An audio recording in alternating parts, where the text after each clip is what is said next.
नमस्कार श्रोताओं, आकाशवाणी लखनऊ पॉडकास्ट की आज की कड़ी में मैं आपका दोस्त रमनप्रीत सिंह आप सभी का स्वागत करता हूं।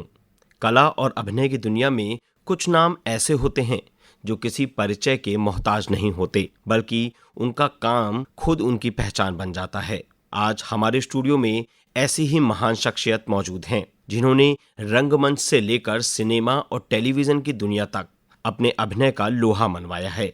लखनऊ का गौरव और कला जगत का एक चमकता सितारा, सुप्रसिद्ध अभिनेता पद्मश्री डॉक्टर अनिल रस्तोगी जी। इनसे बात कर रहे हैं हमारे साथी सुरेंद्र राजेश्वरी। आइए सुनते हैं। अनिल जी, आकाशवाणी लखनऊ के तमाम सुनने वालों की तरफ से आपका बहुत बहुत स्वागत है। नमस्कार।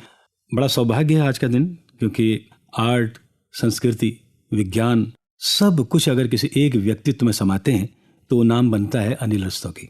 हमारे सुनने वालों को बताएं कि रस्तोगी जी, आपकी जो पारिवारिक पृष्ठभूमि है वो क्या है, कहाँ आपकी पैदाइश हुई? देखिए, मैं इस मामले में बहुत सौभाग्यशाली रहा कि मेरा जन्म लखनऊ में हुआ, मेरी सारी शिक्षा लखनऊ में हुई, मैंने जॉब भी लखनऊ में किया और जॉब के साथ जो मेरी एक्स्ट्रा करिकुलर एक्टिविटीज़ में जो मैंने थिएटर शुरू किया वो भी लखनऊ में शुरू किया। और लखनऊ से ही मैंने आकाशवाणी में कैजुअल आर्टिस्ट की तरह से ज्वाइन किया। 1975 में लखनऊ में ही जब दूरदर्शन शुरू हुआ तो मैंने यहीं से दूरदर्शन शुरू किया। और 1986 में जब पहली फिल्म मैंने जो काम किया, ये वो मंजिल तो नहीं, सुधीर मिश्रा की, उनको एज डिब्यूटेंट नेशनल अवार्ड मिला था, वो भी मैंने लखनऊ में की। तो मैं तो कहूँगा कि लखनऊ सब कुछ मेरे लिए रहा। मेरा परिवार एक बहुत ही आप कहिए एवरेज मिडिल क्लास परिवार था। मेरे परिवार में कपड़े का बिजनेस होता था और मेरे पिताजी 6 भाइयों में 20-25 बच्चे थे, जिसमें इत्तेफाक से शिक्षा ज्यादा नहीं थी। उस जमाने में चलन बहुत होता था शिक्षा का। लेकिन मेरे बड़े भाई जो थे चंद्रकिशोर रस्तोगी, उनकी इच्छा थी कि मेरा भाई पढ़ लिख करके आगे बढ़े। तो मैं अपनी परिवार से पहला, आप समझिए, ग्रेजुएट और पोस्ट ग्रेजुएट था। तो उसके बाद फिर मैंने सरकारी जॉब CDRA मैंने जॉब किया। और यही चीज मेरी वाइफ के साथ भी है कि मेरी शादी थोड़ी जल्दी हो गई थी। मैं 18-19 साल का था, 16 साल की थी। वो भी हाई स्कूल पास थी। लेकिन आप ये समझिए, उस जमाने में तो बहुओं का पढ़ाना तो बहुत दूर की बात है, बेटियों का पढ़ाना तक मुश्किल होता था। लोग नहीं पढ़ाते थे। लेकिन मेरे ब्रदर ने, मेरे परिवार ने सपोर्ट किया। मेरी वाइफ ने हाई स्कूल से इंटरमीडिएट किया, फिर IT कॉलेज से BSc किया, फिर MA एंथ्रोपोलॉजी में किया, फिर PhD किया और फिर नारिशा निकेतन में उन्होंने डिपार्टमेंट ऑफ एंथ्रोपोलॉजी इस्टेब्लिश किया और 38 साल उन्होंने वहाँ पर पढ़ाया।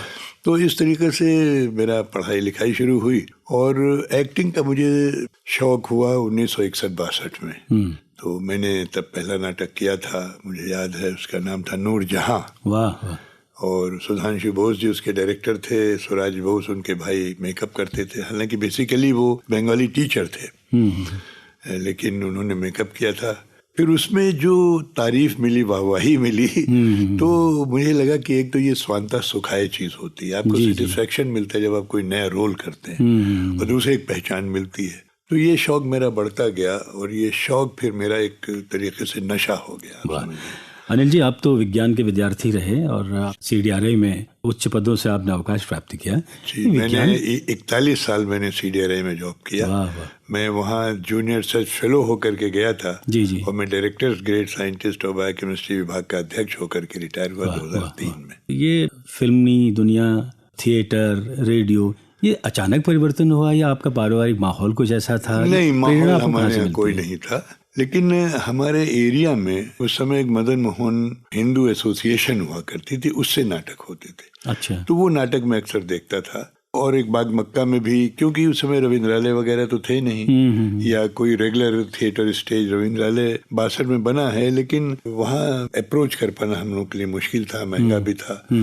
तो हम लोग बाहरी नाटक करते थे। जैसे मैंने गंगा प्रसाद मेमोरियल हॉल में नाटक किया। मैंने जो महानगर महापालिका का जो ऊपर त्रिलोकनाथ हॉल है, क्या नाम है, मैं नाम भूल रहा हूँ, वहाँ पर मैंने नाटक किए। मैंने DAV कॉलेज के मंच पे मैंने नाटक किए। यहाँ नाटक होते थे जो आपका कैथीड्रल स्कूल है, इसका ऑडिटोरियम है। पहला नाटक मैंने जो रविंद्रालय में किया था 1964 में था। तो मेरी कोई पारिवारिक बैकग्राउंड नहीं थी, लेकिन जब मैंने किया तो मेरे घर वालों ने भी इसको प्रमोट किया।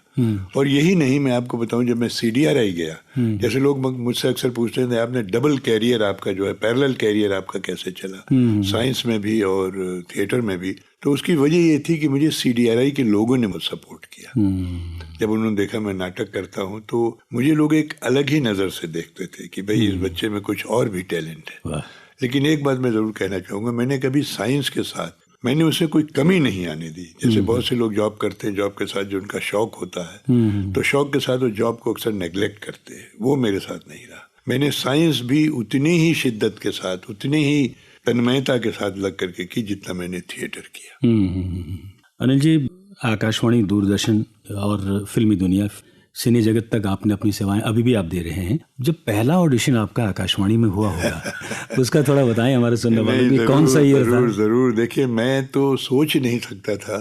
आकाशवाणी को ऐसा मैं मानता था कि जैसे एक बड़ी, मतलब फिल्म से भी बड़ी ग्लैमर की चीज मैं मानता था। और जब पहली मेरी मुलाकात जयदेव शर्मा कमल जी से हुई, मुझे याद है मैं शायद MSc का विद्यार्थी था या BSc का विद्यार्थी था, तो मैं अपनी आंखों को बिलीव नहीं कर पाया कि मैं कमल जी को देख रहा हूँ। ये ग्लैमर हुआ करता था। अच्छा, फिल्म में तो जाने की कोई कभी सोच भी नहीं सकता था। तो जब मेरे एक दोस्त थे ML बाला साहब, उनके साथ मैंने नाटक किया था जय सोमनाथ। बोले, यार तुम्हारी आवाज इतनी अच्छी, तुम रेडियो पे क्यों नहीं जाते हो? अरे मैंने कहा, रेडियो में मैं? अरे नहीं भाई, मैं तो सोच भी नहीं सकता। बोले नहीं। तो वो मुझे लाए यहाँ, मुझे ऑडिशन दिलाया, इत्तेफाक से मैं पास हो गया। तो जो मैंने पहला नाटक किया था उसमें केल दुआ साहब यहाँ थे। एक दुआ कंपनी, एक स्पोर्ट्स की शॉप है, जी, उसके मालिक थे, लेकिन वो वहाँ नैनीताल चले गए थे। अच्छा। तो जब भी वो नैनीताल से आते थे तो आकाशवाणी का सौभाग्य होता था उनकी रिकॉर्डिंग का। तो पहला नाटक मेरा केल दुआ साहब के साथ हुआ। और लल्लन भाई थे, PN श्रीवास्तव साहब, यहाँ आकाशवाणी के कलाकार, जिनके मैं बड़े नाटक सुनता था, बहुत मशहूर कलाकार थे। तो मैंने उनको अपना एक गुरु मन ही मन मान लिया था। तो मैंने जब पहला नाटक हुआ तो मैंने कहा, गुरुजी मेरी आज पहली रिकॉर्डिंग है, आप भी सुनिएगा। बोले हाँ जरूर सुनूंगा। जब मैं रिकॉर्ड करके आया बाहर तो मैंने कहा, गुरुजी गलती तो नहीं हुई? बोले अच्छा थिएटर बोले, अच्छा थिएटर बोले। क्योंकि बेसिकली मैं थिएटर उस समय में काफी कर चुका था, तो मुझे तो वही थिएटर की आदत थी। और रेडियो विधा ही बिल्कुल अलग है, जिसमें आप अपनी आवाज से ही पूरा सीन क्रिएट करते हैं। लेकिन उन लोगों के साथ मुझे सीखने का मौका मिला। और आज भी जब मैं रेडियो नाटक करता हूँ तो मैं बता नहीं सकता हूँ मुझे क्या आनंद मिलता है।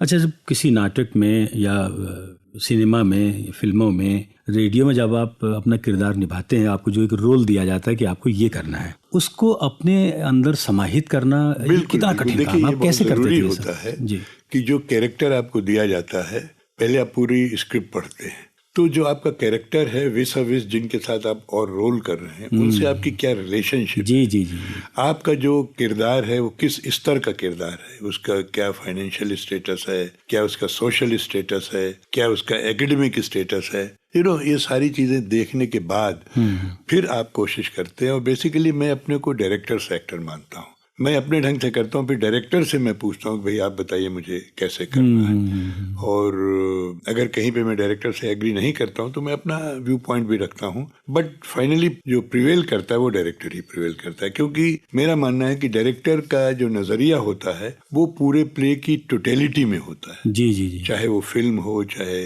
आकाशवाणी हो, चाहे दूरदर्शन हो। तो अल्टीमेटली मैं करता वो हूँ जो डायरेक्टर है, लेकिन डायरेक्टर के बताने के बाद फिर मैं उसको ग्रो करने की कोशिश करता हूँ कैरेक्टर। जैसे अभी मैंने एक प्ले डैडी किया, अच्छा, सूर्य मोहन कुलशेष जी के साथ। मेरा 99th प्ले था इस मंच का। शो तो मैंने लगभग 1000 से ज्यादा किए पूरे हिंदुस्तान भर में। तो उसमें क्या हुआ कि उन्होंने मुझे एक बेसिक कैरेक्टर बता दिया कि डिमेंशिया का पेशेंट है। अब उसमें मैं कोशिश करता हूँ मैं उसको मैं कैसे ग्रो कर सकता हूँ, कैसे मैं और उसमें फूल पत्तियां और जोड़ सकता हूँ। क्या बात। जैसे अभी मैंने एक प्ले किया आखिरी वसंत, उसमें मैं एक वो किरदार करता हूँ जिन पेरेंट्स के बच्चे बाहर चले जाते हैं। मैं आपको बताऊं कि जो मैंने पहला शो किया और अभी मैं करूँ तो 28वां शो होगा, मुझे लगता है मैं हर प्ले में मैं ग्रो करता हूँ, मैं और गहराई में उसमें जाता हूँ। तो इस तरीके से सीखने को भी मिलता है और अच्छा करने को भी मिलता है। अनिल जी, आज आप हिंदुस्तान के बड़े नामवर अभिनेता हैं, अपनी अदायगी के लिए आप जाना जाते हैं, लेकिन यहाँ तक पहुँचने में चूंकि संघर्ष तो जरूर रहा होगा, उसके बारे में भी थोड़ा बताएं हमारे सुनने वालों को। देखिए, इस मामले में मेरा मानना है, मैं चूंकि बायोकेमिस्ट्री का स्टूडेंट रहा हूँ, केमिस्ट्री पढ़ी है, एक फॉर्मूला है, hard work HW plus talent. देखिए, इनहेरेंट टैलेंट आप में जरूर होनी चाहिए। अगर टैलेंट नहीं है, आप किसी नॉन टैलेंटेड पर्सन को टैलेंटेड नहीं बना सकते। टैलेंट की ग्रूमिंग की जा सकती है, तो वो टैलेंट होना चाहिए। प्लस परसिवरेंस, लगे रहना। जैसे अब मैं आपको बताऊं, मैं अभी भी फिल्मों के लिए अक्सर या टीवी कॉमर्शियल्स करता हूं, उसके लिए मुझे ऑडिशन देना पड़ता है। बहुत से ऑडिशन देता हूं, हर एक में नहीं सेलेक्ट होता हूं, लेकिन मैं छोड़ता नहीं हूं, क्योंकि अगर मैं छोड़ दूंगा तो फिर तुम्हें करने को नहीं मिलेगा। तो परसिवरेंस, लगे रहना चाहिए, मल्टीप्लाइड बाई लक। लक भी मैं आपको बताऊं बहुत काम करती है, और शायद इस मामले में ईश्वर ने मुझे बहुत सहयोग दिया, माँ सरस्वती का मेरे साथ रहा कि मैंने जिस फील्ड में काम किया उन्होंने मुझे आगे बढ़ाया। आकाशवाणी 90 वर्ष लगभग पूरी कर चुकी है, तो हमारे लिए सौभाग्य की बात है कि आकाशवाणी को इतना प्यार करने वाला, आकाशवाणी के लिए जीने वाला, आकाशवाणी के कार्यक्रम में शामिल होना और आकाशवाणी के कार्यक्रमों को प्राथमिकता देना, ये अपने आप में आपने बहुत कुछ समाया है। इसकी मैं वजह बताऊं, इसकी वजह ये है कि जो भी मैं थिएटर में करता हूँ, चाहे मैं टेलीविजन पे करूँ या फिल्म में करूँ, एक्टिंग तो अपनी जगह पे है, लेकिन वॉइस मॉड्यूलेशन जो होता है कि आप कौन सा किरदार कर रहे हैं, जी। उसमें वॉइस का बहुत बड़ा खेल होता है। और वॉइस मॉड्यूलेशन जो है वो मुझे आकाशवाणी ने सिखाया है कि आकाशवाणी में, जैसे मैंने बताया, अभी कहा कि आकाशवाणी में आपको अपनी आवाज से ही पूरा सीन क्रिएट करना होता है। आदमी कैसा है, बीमार है, डकैत है, पैसे वाला है, पढ़ा लिखा है, क्या हो रहा है, वो सब कुछ आपको अपनी आवाज से क्रिएट करना पड़ता है। तो मेरा मानना है कि मेरे साथ ही बहुत एडेड एडवांटेज रहा। बहुत कम, मेरा ख्याल हिंदुस्तान में ऐसे आर्टिस्ट होंगे जो कि चारों विधाओं में काम कर रहे हैं, आकाशवाणी, दूरदर्शन, टेलीविजन और स्टेज। मैं शायद उन चंद लोगों में से एक हूँ, तो मुझे इसका बहुत फायदा मिलता है कि मैं आकाशवाणी का कलाकार हूँ। आपने आकाशवाणी में इतने प्लेस किए हैं सर, कोई ऐसी घटना का जिक्र करें, कभी आप लेट हो गए हों या कभी कोई डायलॉग सही से डिलीवर नहीं हो पा रहा है, डायरेक्टर आपको नहीं समझ पा रहा है, तो आकाशवाणी के रेफरेंस। एक बार मैं आपको बताऊं, बहुत मजेदार बात हुई। यूजुअली जब से मैं आया हूँ रिकॉर्डेड ही प्रोग्राम होते हैं, जी। लाइव प्रोग्राम नहीं होते थे। मेरी इच्छा थी, हम बल्कि जो हमारे प्रोड्यूसर्स होते थे यहाँ, कमल जी या जोशी जी या सुशील बनर्जी साहब या चंद्रप्रभा भटनागर जी, ये लोग सब हमारे डायरेक्टर्स और प्रोड्यूसर यहाँ थे, कि कभी मुझे लाइव भी कराइए। बोले नहीं, लाइव आजकल नहीं होते। एक कमल वर्मा जी थी, बच्चों का प्रोग्राम प्रोड्यूस करती थी, तो उसमें उन्होंने मुझे एक बार चैलेंज दिया। अच्छा, मैं एक साल मैंने बच्चों का ही प्रोग्राम किया था। उस समय इत्तेफाक से शायद रंजन लाल जी और शकुंतला दीदी यहाँ नहीं थे, तो एक साल मैंने बच्चों का भी प्रोग्राम किया है, बाल संघ। तो उसमें 14 नवंबर एक पड़ा, उसमें मुझे लाइव ब्रॉडकास्ट करने को पड़ा। अब मैं प्रोग्राम तैयार करके ले गया था। अब प्रोग्राम जो था वो 1 घंटे का प्रोग्राम होना था। अब प्रोग्राम छोटा होने लगा। अब दीदी हमें इशारा कर रही है वहां से पीछे बैठ कर कि और बताओ नहीं, और बढ़ाओ। तो वो इतना चैलेंजिंग हो गया था कि उसको कैसे कोप अप किया जाए, कैसे पूरा टाइम किया जाए, बड़ा भारी चैलेंज था मेरे लिए। लेकिन चूंकि मैं साइंस का विद्यार्थी था, मैं बच्चों को साइंस की तरफ ले गया, किस्से सुनाने लगा, नेहरू जी के बारे में बताने लगा, और वो पूरा 1 घंटे का प्रोग्राम किया। तो ये बड़ा चैलेंजिंग था मेरे लिए, आकाशवाणी के लिए। तब मैंने महसूस किया कि लाइव ब्रॉडकास्ट कितना मुश्किल होता होगा। आकाशवाणी से इतने लंबे अरसे से आप जुड़े हैं, और अपनी बात को कहने का तरीका, संवाद भी है, नाटक है और सीरियल्स हैं या वार्ताएं हैं, अपनी मनोभाव को साबित करने के लिए तमाम चीज़ों का सहारा हम लोग लेते हैं। देखिए, मैं आपको बताऊं, मैं चूंकि साइंस का विद्यार्थी था, तो मैं साइंस की टॉक्स भी देता था।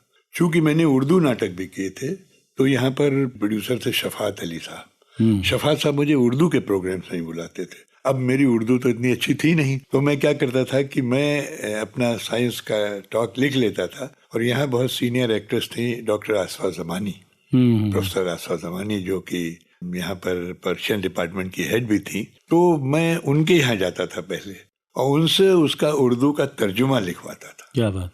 ताकि जो उर्दू के लिसनर्स हैं मेरे, उनको ये लगे कि कोई उर्दू स्पीकिंग ही आदमी बोल रहा है। क्योंकि देखिए, आप अगर उसमें हिंदी का प्रोग्राम कर रहे हैं, हिंदी में साइंटिफिक टॉक दे रहे हैं, तो फिर उर्दू सेक्शन का कोई मतलब नहीं रह जाता। तो हम लोग बड़ी मेहनत करते थे। मुझे याद है, मुझे एक बार कमल जी ने बड़ा चैलेंजिंग रोल दिया था। भगवती चरण वर्मा जी का नाटक था चित्रलेखा, और मेरे गुरु जी कर चुके थे, ललन भाई। अब मैं साहब कहाँ ललन भाई, कहाँ मैं, तो उसकी कोचिंग लेने में कमल जी के घर जाता था। घर में जाकर के मैं उनके प्रैक्टिस करता था, मुझे वो रिहर्सल कराते थे। उस जमाने में कम से कम 3-3, 4-4 दिन तो हम लोगों की रिहर्सल होती थी और रिहर्सल के बाद रिकॉर्डिंग होती थी। आज की तरह नहीं होता था कि उसी दिन रिहर्सल हुई उसी दिन रिकॉर्डिंग हो गई। बहुत मेहनत करते थे हम लोग और उसका नतीजा भी था कि आकाशवाणी लखनऊ के बहुत सारे प्रोग्राम राष्ट्रीय कार्यक्रम में भेजे जाते थे। मैं भी उन कुछ चंद लकी लोगों में हूँ जिनके नाटक आकाशवाणी दिल्ली से भी आके राष्ट्रीय कार्यक्रम में प्रसारित किए गए। बहुत बड़ी बात है अनिल जी। संवाद के जरिए, नाटकों के जरिए, वार्ता के जरिए हम अपने दिल की बात अपने सुनने वालों तक पहुंचाते ही हैं। आकाशवाणी का एक और भी महत्वपूर्ण हिस्सा है, वो गीत संगीत के जरिए भी अपने सुनने वालों को अपने पास रखती है। तो आपने जाहिर सी बात है, क्योंकि आप संगीत प्रेमी भी हैं, भले ही विज्ञान के छात्र हैं। मुझे याद है आकाशवाणी में कार्यक्रम आता था बिना का गीत माला, तो वो तो इतनी मशहूर थी कि मैं अमीन सयानी जी क्या बात उसको एंकर करते थे। क्या बेहतरीन चीज आती। देखिए, मैं बहुत ज्यादा संगीत प्रेमी तो नहीं रहा, लेकिन मुझे मुकेश जी, लता जी, आशा जी और रफी साहब, ये मुझे बहुत अच्छे लगते थे। और आपको मैं बताऊं, मुकेश जी के साथ तो मुझे मंच शेयर करने का मौका मिला। अरे वाह, क्या बात। मैं 1967 में नाटक करने गया था मुंबई, तो उसके बाद मैंने देखा एक नौजवान आदमी हमारी ग्रीन रूम के बाहर स्क्रिप्ट लिए कुछ गुनगुना रहा है। मैंने उनको पूछा कौन है, उन्होंने कहा अरे ये तो मुकेश है। अरे मैंने कहा अच्छा। मेरे नाटक के बाद फिर मुकेश जी का गाना वहां पर हुआ मंच पर। क्या बात। तो बड़ा मेरा सौभाग्य था। ऐसे ही रवीन जैन जी के साथ मैंने मंच शेयर किया। अच्छा। आकाशवाणी की विविध भारती का, आपका जो बॉम्बे सेंटर विविध भारती के 25 साल हुए थे, तो उसके लिए मुझे मंच पे उस समय, एक्चुअली अब नहीं होते हैं, पहले आकाशवाणी की तरफ से मंच पे बहुत प्रोग्राम होते थे। लहरें कार्यक्रम होता था, आकाशवाणी अवार्ड फंक्शन होता था, उसमें मंच पे कार्यक्रम होते थे। और तो वहां पर मंच कार्यक्रम के लिए मैं गया था। मेरा एक प्ले था, प्लियाल जी ने लिखा था, उन्होंने डायरेक्ट किया था, चूचू का मुरब्बा। बहुत फेमस हुआ था, बहुत पॉपुलर हुआ था। उसके में हमने बहुत सारे सेंटर्स में किया। उसके बाद साहब वहाँ हमारे कार्यक्रम के बाद रवीन जैन जी का प्रोग्राम था, तो मुझे बड़े बड़े लोगों के साथ शेयर करने का मौका मिला। अनिल जी, आकाशवाणी के नाटकों में आपने इतना सुंदर अभिनय किया, फिर ऑल ऑफ सडन या अचानक ही ऐसा कैसे परिवर्तन हुआ कि आप सिने जगत की तरफ जाने लगे? नहीं, देखिए, सिने जगत की बात तो यह है कि जब मैंने आकाशवाणी में शुरू किया था, उस समय तो आप सपने में भी नहीं सोच सकते थे कि आप सिनेमा में जा सकते हैं। क्योंकि मैं मंच ऑलरेडी कर ही रहा था, तो उसमें हुआ ये कि दूरदर्शन आया पहले यहाँ 1975 में, और दूरदर्शन में मैंने काम शुरू किया। इत्तेफाक से जाते ही वहाँ भी जो ऑडिशन हुए, मेरा सिलेक्शन हो गया। तो जब मैं उसमें नाटक करने लगा, तो क्या है कि जब आप विजुअल मीडिया में आते तो आपको एक पहचान मिलती है, और जाहिर है हर आदमी पहचान का भूखा होता है कि भाई मुझे लोग जाने। तो जब यहाँ पर फिल्म बन रही थी, ये वो मंजिल तो नहीं, सुधीर मिश्रा जी की, चूंकि उनकी पहली फिल्म थी तो उसको नेशनल अवार्ड मिला था। उसमें मेरे दोस्त थे एक थिएटर के, उन्होंने कहा कि भाई आप चूंकि आकाशवाणी दूरदर्शन के कलाकार हैं, तो मैं चाहता हूं कि आप उसमें रोल करें। तो मुझे जब रोल करने को मिला तो जाहिर है बड़े स्क्रीन पे करने का और चार्म होता था। मैं दूरदर्शन के कार्यक्रम करता था, तो जो फिल्म मिली तो उससे मुझे बड़ा एक्सपोजर मिला। तो इस तरीके से जो लखनऊ में, भाई जाहिर है मेरे लिए बम्बई जाना तो संभव नहीं था, मैं ऑलरेडी जॉब में था, तो और मुझे लोग जानते भी नहीं थे और बम्बई मुझे कौन बुलाएगा। लेकिन लखनऊ में जो फिर फिल्में, यहाँ दूरदर्शन में आर.डी. सिंह थे, उन्होंने एक फिल्म बनाई मरीचिका। यहाँ लखनऊ में एक फिल्म और शूट हो रही थी, खून बहा गंगा में, एक बड़ी हीरोइन थी उसमें, मैं नाम भूल रहा हूँ, तो उसको लेकर के उससे मुझे काम करने का मौका मिला। तो इस तरीके से छोटे मोटे रोल मुझे फिल्मों में मिलने लगे, मैं करने लगा। लेकिन मैं बड़े पर्दे पे लग करके करूँगा, वो मुझे मिला इशकजादे फिल्म से। जब इशकजादे यहाँ पर शूट हुई, उससे मुझे इत्तेफाक से एक बड़ा इंपॉर्टेंट रोल मिला, अर्जुन कपूर के ग्रैंडफादर का। वो अगर आप देखें तो सेंट्रल कैरेक्टर था फिल्म का, जिसके अराउंड स्टोरी घूमती है। उससे मुझे बहुत पहचान मिली। उस फिल्म का कोई डायलॉग अगर याद हो तो? अब डायलॉग तो उसका याद नहीं है, लेकिन एक सुना देता हूँ, कोशिश करता हूँ सुनाने की। उसमें था कि देखो कमिश्नर साहब, ये इलेक्शन पास आ गया है, हमारे बंदे ने अगर कोई गड़बड़ की तो मैं उसे गुद्दी पकड़ के आपके सामने ले आऊंगा, आप उसको जेल, फांसी, काला पानी, जो समझ में आए आपको देना। लेकिन कुरैशियों को समझा लो, उनने अगर गड़बड़ की तो ये चुप नहीं बैठेंगे। गांधी बाबा का खानदान है हमारा, हाँ, हम उन्हीं की परिपाटी पे चलते, समझा लो उनको, वो कुछ नहीं करेंगे तो कोई बात नहीं, कोई झगड़ा पवार नहीं होगा। वो आपको गारंटी देते हैं, हम आपको गारंटी का बाप देते हैं। क्या बात है। बहुत अच्छा, बहुत खूब, बहुत खूब। उस फिल्म से मुझे बहुत बड़ी पहचान मिली और लोग बम्बई जाते हैं, स्ट्रगल करते हैं, मुझे बम्बई खास बुलाया गया। वाह वाह, क्या बात। ऑलरेडी उस समय 70 मेरी उम्र होने वाली थी, तो बल्कि मैंने कास्टिंग डायरेक्टर से कहा कि बेटा तुमको जो शूट करना हो यहाँ आके लखनऊ में करो, मैं बम्बई इस उम्र में कहूँगा। नहीं सर, ये तो डेली सोप है और चैनल ने आपका सिलेक्शन किया, प्लीज आ जाइए। फिर मैं गया, मेरी परिवार ने, मेरे बेटे ने, मेरी बहू ने मुझे सपोर्ट किया, मुझे वहाँ फ्लैट खरीद के दे दिया। फिर मैं 5 साल बम्बई में रहा। फिर मैंने खूब जम के काम किया और मुझे लगता है कि इशकजादे ने मेरा एक कैरियर ही बदल दिया कि आज मैं करीब 75 फिल्में कर चुका हूँ। कौन कौन सी फिल्में हैं वो हमारे सुनने वालों को कुछ बताएं। देखिए, जो मेरी अच्छी फिल्में हैं उसमें जैसे इशकजादे है, मुक्ति भवन है एक मेरी फिल्म जो बनारस में शूट हुई थी, सुभाषिश भूटियानी एक यंग लड़का 25 साल का था उस समय, उसने डायरेक्ट की थी। उसको 30 इंटरनेशनल और 3 नेशनल अवार्ड मिले हुए हैं। मैंने अनुभव सिन्हा जी के साथ मुल्की उनके साथ मैंने थप्पड़ की, मैंने बहुत सारी फिल्में, नाम नहीं याद आ रहे हैं, जैसे फिल्म आई थी मेरी एक चतुर नार, मैंने एक फिल्म वहाँ देहरादून से ऊपर राउतू का राज, और काफी फिल्में मेरी बहुत पॉपुलर, जैसे बाटला हाउस मैंने की, एक्सीडेंटल प्राइम मिनिस्टर मैंने की, रेड 1 मैंने की, तो ऐसे बहुत सारी फिल्में हैं। तो चूंकि मैं बम्बई 5 साल रहा, मैं बम्बई गया था, तो वहाँ जो कास्टिंग डायरेक्टर्स थे उनके डेटाबेस में मेरा नाम आ गया। मैंने एक शॉर्ट फिल्म एल्जाइमर पे की जिसको भी नेशनल अवार्ड मिला, रेणुका शाहने के साथ, एल्जाइमर के ऊपर 10 मिनट की फिल्म मैंने की। तो इस तरीके से छोटी बड़ी फिल्में मिला करके, जैसे मैंने बताया, अब तक 75 फिल्में हो चुकी हैं and I really enjoy still doing films. बहुत बड़ी बात है। अभी मैंने वेब सीरीज की जिसमें करीब 14 मेरी वेब सीरीज हो चुकी हैं। पहली मेरी वेब सीरीज थी मीरा नायर जी के साथ, द सूटेबल बॉय, एक मेरा ख्याल विक्रम सेठ का नॉवेल है, शायद बहुत ही मशहूर नॉवेल है, उस पर उन्होंने बनाई थी। फिर मैंने सुष्मिता सेन जी के साथ एक वेब सीरीज है ताली, उसमें मैंने जज का रोल। अभी आजकल मेरी एक वेब सीरीज आ रही है बिंदिया के बाहुबली, उसे मैंने जज का रोल किया है। लेकिन जो सबसे पॉपुलर जो मेरी वेब सीरीज हुई वो थी आश्रम। अच्छा। जिसके 3 सीजन्स आ चुके हैं, तीनों मैंने रोल किया है। उसका 4थे सीजन की अब शूटिंग शुरू होने वाली है अगस्त से, फिर से मुझे प्रकाश झा जी का मैसेज मिला है, उसे मैंने मुख्यमंत्री का रोल किया है। तो इस तरीके से मैंने टीवी कॉमर्शियल्स बहुत सारे किए, 22-24 में टीवी कॉमर्शियल्स कर चुका हूँ।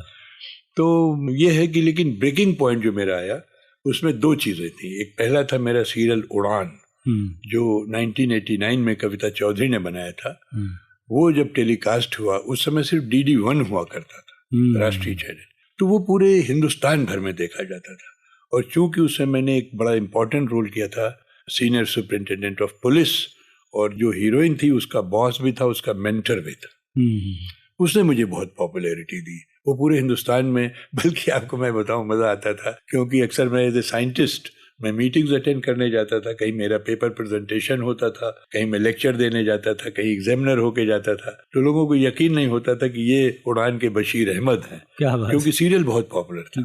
स्टेज आर्टिस्ट तो मुझे लोग पहले से जानते हैं, क्योंकि जैसे मैंने बताया 64 साल मुझे हो गए, मैं 1961 से कर रहा हूँ थिएटर, और अभी मैंने 2025 में अपना 100वां नाटक किया था, और टोटल मेरे नाटकों के 1000 से ज्यादा शोज हो चुके हैं पूरे हिंदुस्तान पर। लेकिन जो फिल्म की मेरी पहचान हुई वो, या वेब सीरीज में या टीवी कमर्शियल, वो उसका मेन रीजन रहा इशकजादे।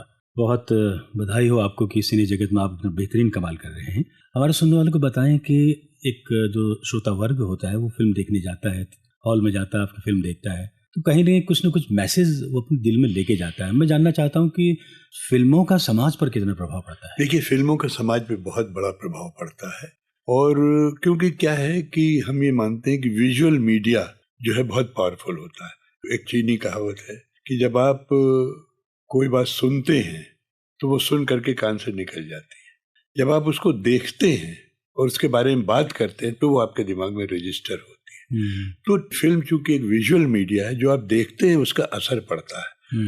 अब देखिए क्या है कि बहुत सारी फिल्में आती हैं जो कि ये पहले आती थी, वो बेसिकली हीरो हीरोइन बेस्ड होती थी, हीरो है, हीरोइन है, विलेन है, एक कॉमेडी हो गया, और अक्सर मैसेज नहीं होता था। लेकिन अब जो है कंटेंट बहुत इंपॉर्टेंट हो गया है फिल्म का। कंटेंट बेस्ड फिल्म आती है आजकल। आप देखिए जैसे धुरंधर फिल्म आई है, या कश्मीर फाइल्स आई थी, या सोशल फिल्में बहुत सारी आती हैं। मैं आपको बताऊं, नरगिस की फिल्मों, मदर इंडिया आई थी, हमारे बलराज साहनी जी की फिल्म आई थी, वो बहुत मशहूर फिल्म थी, मैं नाम भूल रहा हूँ। तो एक, या जैसे 3 इडियट्स आई थी। तो इन सब में एक जो सोशल मैसेज होता है, श्री 420 आई थी, राज कपूर जी की फिल्म, गुरुदत्त जी की फिल्में आती थी। तो इन फिल्मों में जो मैसेज होता था उसका बड़ा असर पड़ता था। और क्या है कि अब जैसे तमाम विलेन हैं, अब विलेन में आप देखिए कि बहुत सारे लोग जो हैं, जो फिल्मों में चीजें दिखाई जाती है उसको पकड़ते हैं। आजकल आपको नए नए तरीके के विलेन मिलते हैं, तो ये उसका निगेटिव एस्पेक्ट है। अभी बीच में OTT आया था, OTT पे आप देखिए तमाम गाली गलौज शुरू हो गई थी। लोगों को लगता था गाली गलौज चूंकि लोग लाइफ में इस्तेमाल करते हैं वहां बोलना चाहिए, लेकिन ये सब चीजें शॉर्ट टर्म होती है। असली चीज होती है वही थिएटर में मैं करता हूँ। थिएटर में जैसे अभी मेरा प्ले डैडी है, वो डिमेंशिया की कहानी है, एक डिमेंशिया पेशेंट की। मैं आपको लिटरली बताऊं, लोग रोते हैं उसमें। तमाम लोग मुझसे आके बाद में मिलते हैं कि मुझसे कहते हैं साहब जो आपने दिखाया मेरे घर की यही कहानी है। मैंने एक प्ले किया था शनिवार रविवार, चाइल्डलेस कपल की कहानी है कि वो अपना समय काटते हैं, खुशी खुशी काटते करते हैं, लेकिन जो एक दर्द मन में रह जाता है बच्चे न होने का। और इसके जरिए जैसे रामायण है, अब रामायण क्यों इतनी पॉपुलर हुई कि रामायण की वजह से लोग अपने घर में बच्चों को शिक्षा देते हैं कि भाई तुम राम बनने की कोशिश करो। लक्ष्मण देखो कितना वो अपने बातों पे अटल रहे हैं, कितना अच्छे उनके कर्म रहे हैं। तो ये सब चीजें जो है नई जनरेशन को सीखने में, जो पुराने लोग हैं उनको भी जब ये चीजें देखने को मिलती हैं, तो अगर ये कहा जाए कि सिनेमा जो है समाज का आईना होता है तो गलत बात नहीं होगी। और इसीलिए लोग कोशिश करते हैं। अब आप देखिए कि ग्लैमर वाला पीरियड खत्म हो रहा है, कंटेंट बेस्ड जो है चीजें आ रही हैं। तो वो कंटेंट इसीलिए क्योंकि वो जहाँ थिएटर में हो चाहे सिनेमा में, जहाँ वो डायरेक्ट आदमी से जुड़ता है, वो फिल्में बहुत पॉपुलर। आपने एक जमाने से आकाशवाणी के लिए, दूरदर्शन के लिए, सिनेमा जगत के लिए आप काम कर रहे हैं। कुछ बदलाव महसूस करते हैं कि आज की फिल्मों में? नहीं, बहुत बदलाव। जैसे अभी अभी मैंने कहा ना कि पहले ग्लैमराइज्ड फिल्में आती थी, ग्लैमर के ऊपर फिल्में चलती थी। अरे भाई इसमें शाहरुख खान रोल कर रहे हैं, इसमें आमिर खान रोल कर रहे हैं, इसमें सलमान खान रोल कर रहे हैं, लोगों की भीड़ लगी रहती थी। लेकिन अब वो बात नहीं है। अब देखिए जो हमारे नए कलाकार आ रहे हैं, थिएटर के एक्टर्स आ रहे हैं, चाहे नसीरुद्दीन शाह साहब हो, हमारे ओमपुरी जी अब नहीं, ओमपुरी जी चले गए हैं, पंकज कपूर हैं, मनोज बाजपेयी हैं, राजपाल यादव हैं। देखिए ये जो फिल्में आज जो नई नई बन के आ रही हैं, इनको लेकर के वो एक तो एक्टिंग प्रधान है, उसमें आपको बढ़िया एक्टिंग देखने को मिलती है, और कंटेंट पे फिल्में चलती हैं, न कि उस ग्लैमर के ऊपर। कम से कम एक क्लास ऐसा है जो कि ऐसी ही फिल्में देखने जाता है। जब आप किसी फिल्म की शूटिंग चल रही होती है, उसमें बहुत सारे आपके कुछ किस्से होते होंगे, तमाम लोगों से मिलना होता है, कुछ मजेदार ऐसा वाकया होता है कि कभी आप सेट पर गए और किस किस तरह की बातें आप लोग करते हैं सेट से पहले, उसका क्या दृश्य होता है? देखिए बहुत मजेदार वाकया तो नहीं, एक मैं ऐसा वाकया बना रहा हूँ जिसमें मैंने बड़ा ह्यूमिलिएटेड फील किया। कुछ लोगों की आदत होती है कि वो डायरेक्टर हैं तो अपने आप को बहुत बड़ा समझते हैं। मैं एक सीरियल कर रहा था, मेरा ख्याल कोई क्राइम शो था शायद। उसमें डायरेक्टर आया। अच्छा, मेरी थोड़ी रिकॉग्निशन पावर वीक है, मैं नाम और चेहरे लोगों की जल्दी भूलता हूँ, मुझे याद नहीं रहती। और वो डायरेक्टर शायद मैं 3-4 एपिसोड कर चुका था पहले, कभी मुझे याद नहीं था वो है। तो आया तो चला गया। वो एक्सपेक्ट कर रहे थे मैं उनको विश करूँ। उसके बाद में सब लोग जब आ गए तो बस आप रीडिंग करें। मैं रीडिंग करने लगा अपने कैरेक्टर। बोले नहीं कुछ बन नहीं रहा है, मजा नहीं आ रहा है। मैंने कहा आप बताइए। नहीं एक्टर आप है, आपका काम है करना, मैं तो बता रहा हूँ कुछ ऐसा चाहिए। मैंने कहा ठीक। मैंने दूसरे ढंग से पेश किया। नहीं आ रहा अनिल जी, नहीं बात। फिर तीसरे ढंग से पेश किया। भाई आकाशवाणी से मैंने सीखा है कि आप आवाज मॉड्यूलेट करके उसको अलग अलग ढंग से पेश कर सकते हैं। तो बोले अच्छा मैं आपको 1 घंटे टाइम देता हूँ, आप इसको फिर से तैयार करिए। फिर मैं 1 घंटे बाद फिर आया। मैं नहीं साहब बन नहीं रहा। तो मैंने कहा अच्छा ठीक है महाराज, आप मेरा पेमेंट दे दीजिए, मैं जाता हूँ। इसी मैंने श्याम बेनेगल जी के साथ काम किया है। वाह वाह वाह। मैंने हबीब फैजल के साथ काम किया है। मैंने एक से एक सुधीर मिश्रा के साथ काम किया। मैंने तिग्मांशु धूलिया के साथ काम किया। किसी ने कभी मुझसे ये नहीं कहा था कि अनिल जी बन नहीं रहा। प्रकाश झा जी के साथ काम किया। ये जरूर है कि मैं चाहता हूँ थोड़ा सा ऐसा कर दें। लेकिन उस दिन आई फेल्ट सो बैड। वो मुझे लगा कि चूंकि उसने नमस्ते मैंने उसको नहीं की थी, he felt so offended because of that. तो वो मैं इतना ह्यूमिलेटेड, तो एक बार फिर मैंने फेसबुक पे मैंने डाला कि ऐसे ऐसे भी होते हैं। साहब फौरन उसका फोन आया मेरे पास। मैंने डाला कि उसने मेरे साथ इस ढंग से बदतमीजी की डायरेक्टर ने। अरे सर मैंने ऐसा क्या किया था, आपने डाल दिया। सर आपके तो बड़े फॉलोअर्स हैं और मुझे फोन आ रहे हैं कि भाई तुमने रस्तोगी के साथ ऐसा। मैंने सबको ऐसा कुछ नहीं। मैंने कहा नहीं आपने किया था। मैंने कहा पहली बार ऐसा हुआ था कि सेट छोड़ के मुझे आना पड़ा, एक बेइज्जत होकर के आना पड़ा कि मैं कैरेक्टर कर नहीं पा रहा हूँ, जबकि ऐसा नहीं था। नहीं सर मैं तो देखिए आपको मैंने लखनऊ से बुलाया बम्बई में करने के लिए, आपको याद होगा फलाने एपिसोड के लिए ये वो। तो खैर उसने बड़ी माफी मांगी। तो ये वाकया जो आज भी मुझे याद है, I felt so bad about it. देखिए मैं अपने को परफेक्ट नहीं मानता हूँ, जैसे मैंने कहा मैं डायरेक्टर से एक्टर हूँ, मुझे डायरेक्टर जो बताता है मैं करता हूँ, लेकिन ऐसा कभी नहीं हुआ कि डायरेक्टर ने मुझे ये कहा हो कि नहीं आप नहीं कर पा रहे। मैंने, आप सोचिए कि इस मामले में मैं आपको बताऊं मैं बड़ा लकी रहा कि चाहे फिल्म हो, चाहे सीरियल हो, चाहे थिएटर हो, मुझे वैरायटी ऑफ रोल्स करने को मिले। मैं टाइप्ड नहीं हुआ।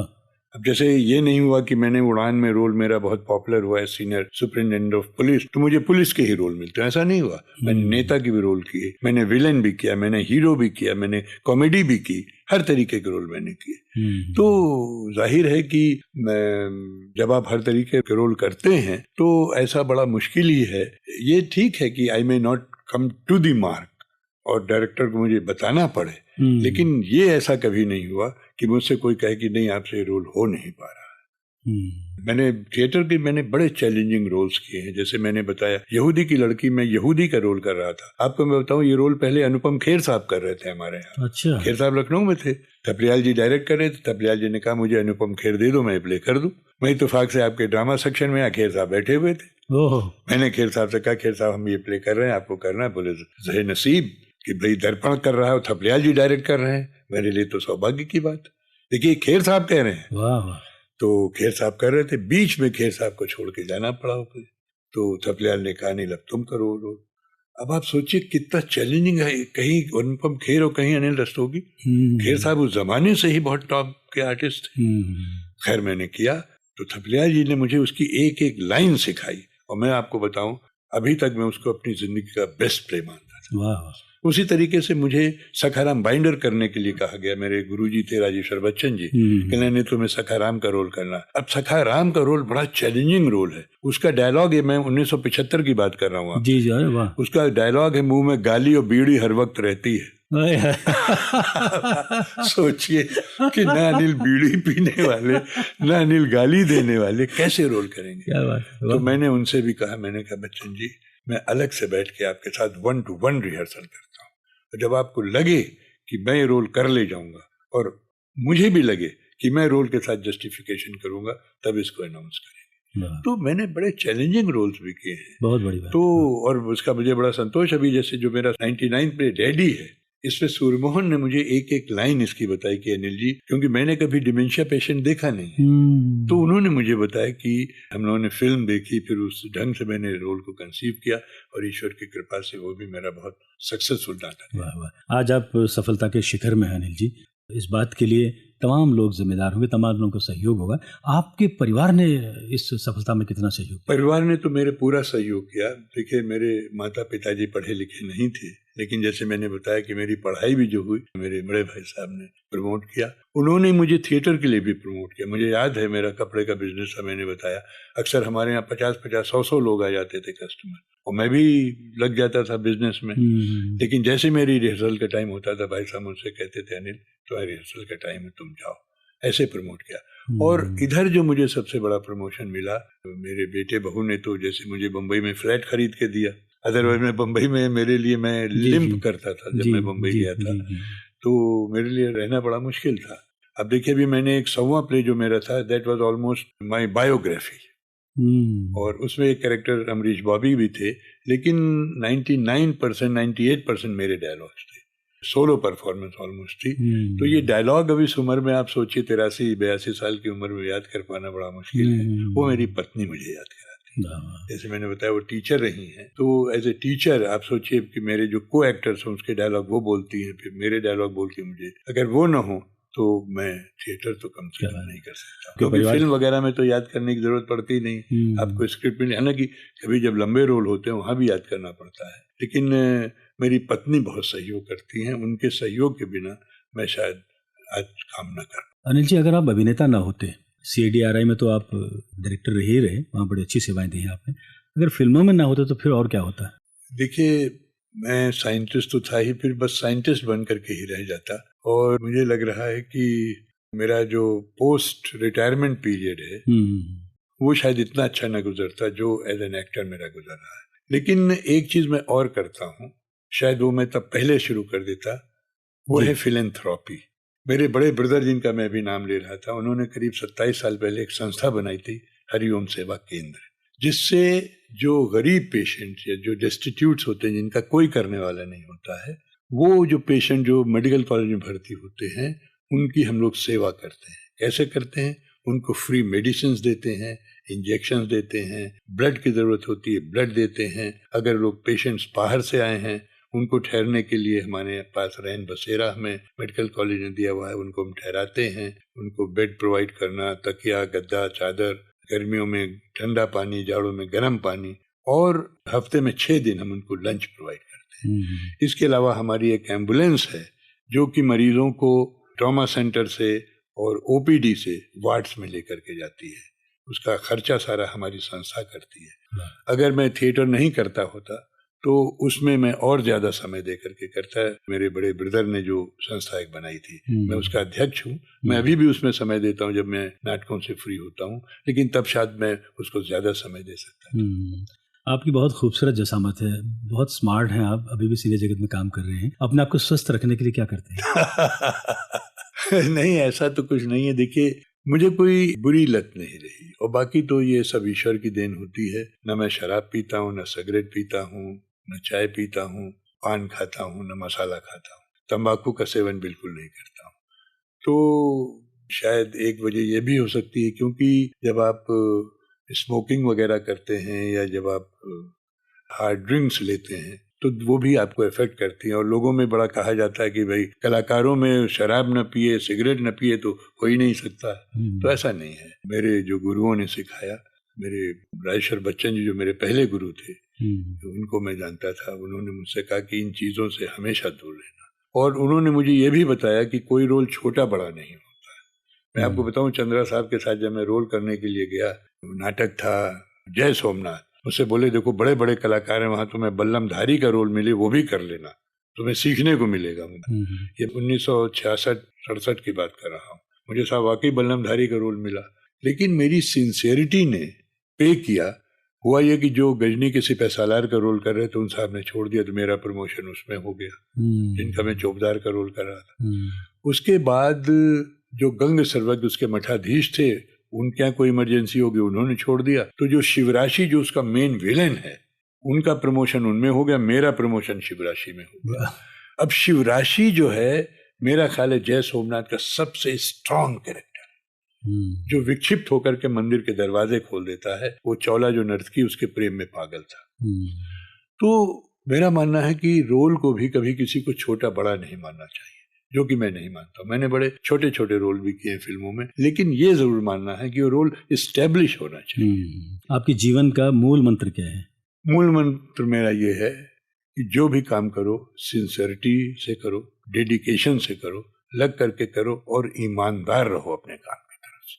लगातार संघर्ष करते रहिए, पढ़ते रहिए, लिखते रहिए, लगातार कनेक्टिविटी बनाए रखें, और पढ़ना, जज्ब करना, उसे फील करना कलाकार के लिए बहुत महत्वपूर्ण है। उसका सेहत का भी ध्यान रखना मुझे लगता है उसके लिए आवश्यक है। ये सारी चीज़ें आपने बखूबी निभाई हैं। हमारे जो नवोदित कलाकार हैं, जो आपकी तरह फिल्मों में काम करना चाहते हैं, उनके लिए क्या कहना चाहेंगे? देखिए, मैंने जब थिएटर शुरू किया था उस समय कोई ओपनिंग्स नहीं थी हमारे लिए। सिर्फ एक स्वांता सुखाए हम करते थे और लोग 4 देख लेते थे, उसको पसंद करते थे। आज एक्टिंग एक कैरियर हो गया है। आज आप देखिए कि ढेरों चैनल्स बन गए हैं, 300 से ऊपर 400-500 चैनल्स हैं। OTT जो था पहले 1-2 हुआ करते थे प्लेटफॉर्म, आज ढेरों प्लेटफॉर्म। तो आज कलाकारों की बहुत सख्त जरूरत है। तो उस समय मैंने कोई ट्रेनिंग नहीं ली थी, ये भी मैं आपको बताऊं, मैं कोई ट्रेंड एक्टर नहीं हूं। मैंने जो भी सीखा है रिहर्सल से सीखा है। तो आज भी क्या है कि जो स्कूल्स हैं, कॉलेजेस हैं, उनमें थिएटर पढ़ाया नहीं जाता है। जो ड्रामा स्कूल्स हैं बहुत लिमिटेड हैं, जैसे नेशनल स्कूल ऑफ ड्रामा है, भारतीय नाट्य अकेडमी है। अब वहाँ कितने बच्चों का एडमिशन होता है? 20 बच्चों का एडमिशन होता है एक साल में। लेकिन आज एक्टिंग के लिए सीखना बहुत जरूरी है, क्योंकि कंपटीशन बहुत है, तो उसके लिए वर्कशॉप्स होती हैं। तो जो बच्चे इस फील्ड में आना चाहते हैं, मैं उनको सजेस्ट करूंगा कि जो अच्छे अच्छे गुरुओं की, अच्छे अच्छे टीचर्स की, देखिए वर्कशॉप कमर्शियल भी बहुत होने लगी है, तो उससे फायदा नहीं होगा। जो अच्छे टीचर्स की वर्कशॉप्स होती हैं, अच्छे गुरु लोग जो वर्कशॉप करते हैं, उनकी वर्कशॉप अटेंड करें और कमिटेड रहें। नाटक एक आज बहुत ऐसी विधा है जो कि प्रमोशन में बहुत मदद करती है। मैं नाटक करके ही मैं सीरियल्स में आया, फिल्मों में आया। अगर मैं नाटक नहीं करता होता तो शायद मेरी कोई पहचान नहीं होती, क्योंकि नाटक में जो सीखने को आपको मिलता है, फिल्म में आपको क्या है, सीधे स्क्रिप्ट दी जाती है और आपसे कहा जाता है आप करिए। नाटक में आपकी रिहर्सल्स होती हैं, महीना महीना 2-2 महीने रिहर्सल होती है, जिसमें आप एक एक उस कैरेक्टर को ग्रो करते हैं, डेवलप करते हैं, ग्रूमिंग करते हैं, सीखने को मिलता है। तो आप नाटक करिए और सिंसियरिटी के साथ करिए। ये नहीं कि रोल मिला कैजुअली ले लिया, हम तो कर लेंगे, बस रोल याद हो गया कर लेंगे, नहीं, रोल में डूबिए। और जो डायरेक्टर बता रहा है अपना ही नहीं, दूसरे कैरेक्टर्स को भी ध्यान से सुनिए, क्योंकि क्या पता कल आपको दूसरा कैरेक्टर करने को मिले, तो जो आपको ज्ञान उससे मिलेगा वो आपके काम आएगा। तो आज के जो बच्चे हैं जो इसको एक सीढ़ी बनाए हुए हैं रंगमंच को, कि बस 1-2 नाटक किए और फौरन में फिल्मों में चला जाऊं, वो नहीं चलेगा। आप मेहनत से अच्छे ढंग से थिएटर करिए, लंबा थिएटर करिए, उसके बाद में आपके लिए पूरी दुनिया है, पूरा आकाश है काम करने के लिए। अनिल रस्तोगी जी, आप आकाशवाणी लखनऊ के स्टूडियो आए और अपने निजी जीवन के बारे में, आकाशवाणी के बारे में, दूरदर्शन और उसका फिल्मी सफर, कई फिल्मों के का जिक्र आपने किया। आपकी लंबी और बड़ी दोनों उम्र हो। स्टूडियो आने के लिए आपका बहुत बहुत धन्यवाद। आपका मुझे बुलाने के लिए बहुत बहुत धन्यवाद। श्रोताओं, उम्मीद करते हैं आकाशवाणी लखनऊ पॉडकास्ट की आज की कड़ी आपको बेहद पसंद आई होगी। अपने विचार और सुझाव हमारे साथ जरूर साझा करिए। अगले अंक में नई शख्सियत और नई बातों के साथ फिर से मुलाकात होगी। तब तक के लिए अपने दोस्त रमनप्रीत सिंह को इजाजत दीजिए। नमस्कार।